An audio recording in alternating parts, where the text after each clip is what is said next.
الصباح وكسر الأصنام وتبع المكان هذا. ايوه الرسول الى المدينه واستسلم ورجع لعمان يعلم يعني دي وی چې دا صحابي د عمانو دا د عمان دوستان را سره ولاړ دي چې دا د عمانو او دلته به د بوتانو عبادت کو د خلکو د خوب ولید په خوب کې ورته چا وی چې د اخر نبی علیہ السلام دی او هغه باندې ایمان وروړه او دا شرک مکوه نو هغه خپل بوتان مات کړل لار مدینه منورې ته پر رسول الله صلی الله علیه وسلم باندې ایمان وروړو او بیا دلته راغی او دلته کې بیا به دعوت کاریانه ها دعا العمانيين الى الله والرسول دلته دعوت وکړو د په برکت الله په عمان کې خلک مسلمانان کړل او دلته کې یعنی دي اصل عماني دي او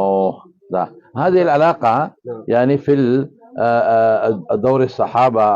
في قرن الصحابه والرسول في داخل اليمن ام عمان؟ لا في عمان. في العمان هذه اقليم عمان. اقليم يعني هو في من دوله اخرى ايوه يعني زمان اول ما في تواصل. حتى الرسول صلى الله عليه وسلم دعا لاهل عمان عن طريق مازن بن غروب. دعا يعني النبي عليه السلام عمانيان تدير على قلدي دا حضرت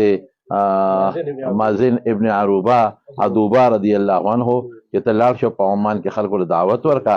د په برکت باندې دا عمان ما دي تاسو کو دا هغه زمانه یو خار دی یو علاقه ده یو اقلیم یو صوبه او یو ملک او بیا د په برکت باندې عمانیان الله مسلمانان کړي ګوره د مارونو صحابه څومره مثال قائم کړی دی او صحابه څومره خدمت کړی دی د دې نه مدینه منورې ته تل ایمان راوړل خوب کې وته الله پاک ارشاد کړی دی او بیا دا غینا پس راغلی دلته دعوت چلولې دي دا خلک د بوتانو بت پرست قومو الله د په برکت مسلمان کې یو صحابي په وجه الله څومره ایمان خور کړی دی صحابه څومره د دعوت کار کړی دی دا ګوره دلته د دعوت کار وچلو لاړ او راغی او د علاقه د دعوت او تبلیغ په وجه باندې الله پاک مسلمان کړه ماشاء الله صحابه زموږ د سر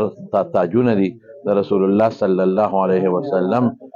مرګری دي او داغي په حکم لبیک ویلې دي او د دنیا ګډ ګډ ته رسیدلې دي اسلام د دې صحابه په برکت باندې خور شوی دی نو دا مازن ابن عدوبه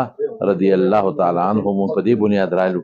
د تاریخ نه خبر شو د کردار نه خبر شو او خالص مخلص مقصد دا دی چې تاسو ته موږ دا وخایو چې صحابه د دین د پارسونه مهنت کړې سونه خواري کړې دا په موږ لازم دی وسه چې موږ د الله د دین د لپاره خدمت وکړو د دین موږ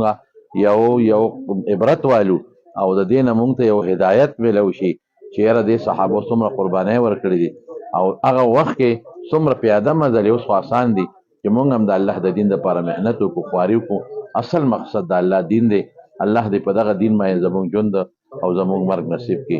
السلام علیکم ورحمت الله